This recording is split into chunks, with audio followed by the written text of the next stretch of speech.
Овие три жени се среќаваат да зборуваат за своите стравувања и тешкоти и да ги вратат своите синови и да ги држат оние кои преостанале подалеку од регрутите. Заинаб Хаши вели дека незиниот син заминал на како што мислеле исламистички одмор. Една недела подосна добила повик. Замина на првиот ден на месецов беше со 4 други момчиња. Некои од нив се јавија дека биле во Либои. Ги прашав зошто тој не се јави. Ми рекоа дека му било страв. Ни кажаа дека кениските безбедносни сили ги уапсиле.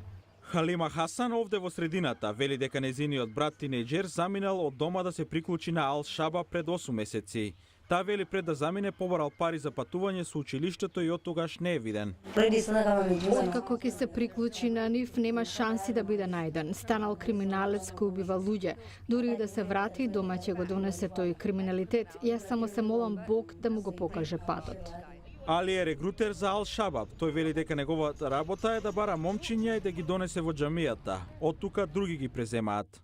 Ми рекоа да барам млади на моја возраст за да ги одведам во исламистичко одмаралиште на околу 4 месеци. Ми рекоа дека момчињата прават многу греови, а Бог може да им ги прости. Кон крајот на април, кениските безбедносни агенции објавиле листа на 85 луѓе инволвирани во терористички активности.